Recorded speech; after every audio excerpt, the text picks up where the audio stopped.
गलत भी नहीं है घुसपैठियों के साथ इस तरह का सलूक। अमेरिका से निर्वासित भारतीयों को देखकर समझना होगा घुसपैठ का खतरा। इस गैर कानूनी रास्ते को अपनाकर केवल देश समाज की बदनामी होती है।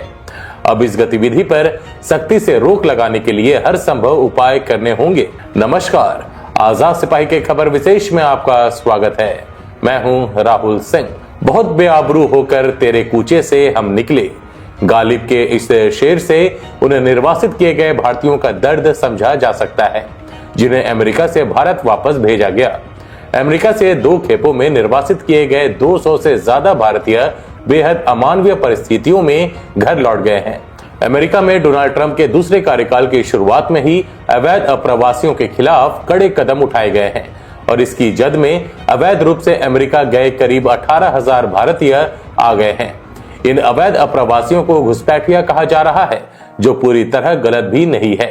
प्रधानमंत्री नरेंद्र मोदी ने अपनी हालिया अमेरिका यात्रा के दौरान कहा भी है कि किसी भी देश में अवैध ढंग से घुसने वाले विदेशी नागरिकों के साथ ऐसा ही सलूक किया जाना चाहिए जैसा अमेरिका कर रहा है। पीएम मोदी की प्रतिक्रिया से साफ है कि भारत भी घुसपैठ के मुद्दे पर गंभीर है। उसे होना भी चाहिए, क्योंकि यह एक ऐसी समस्या है जो दीमक की तरह किसी देश की जड़ पर असर करता है। अवैध आवर्जन और घुसपैठ का रैकेट भारत में बहुत बड़ा हो चुका है और यह कबूतरबाजी के रैकेट से भी बड़ा हो गया है।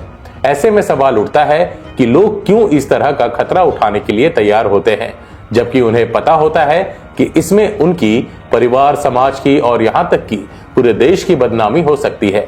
जाहिर है कि इसके पीछे समृद्धि की वह चाह है जिसकी चकाचौंध आज भी हर व्यक्ति को कुछ भी करने के लिए उत्साहित करता है।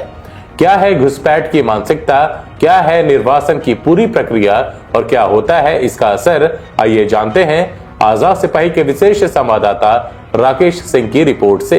बीते कुछ दिनों से अमेरिका दुनिया भर के देशों से आए और अमेरिका में रह रहे अवैध प्रवासियों को उनके देश भेजने की कार्रवाई कर रहा है। इस कार्रवाई को अंजाम दे रहे अमेरिकी राष्ट्रपति डोनाल्ड ट्रंप की सबसे कठोर अप्रवासन नीति के प्रमुख स्टीफन मिलर हैं।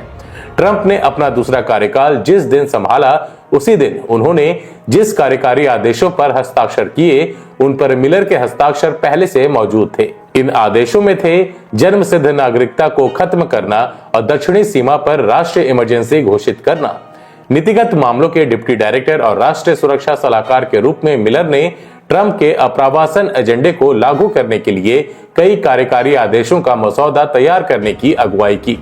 इसमें अवैध प्रवासियों के आने पर रोक और अमेरिकी धरती पर पहले से मौजूद रहने वालों को प्रत्यार्पित करने का वादा किया गया है।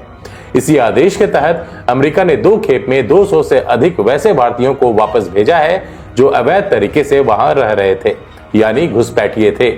ऐसा बहुत कम होता है कि अमेरिका में रह रहे अवैध अप्रवासियों को वापस उनके देश भेजने के काम में सेना को लगाया जाए, लेकिन ट्रंप के दूसरे कार्यकाल में घुसपैठियों को भेजने के मिशन में सेना का इस्तेमाल किया जा रहा है। क्या किया अमेरिका ने? अमेरिका ने वहां अवैध रूप से रह रहे 200 से अधिक भारतीय नागरिकों को निर्वासित किया है।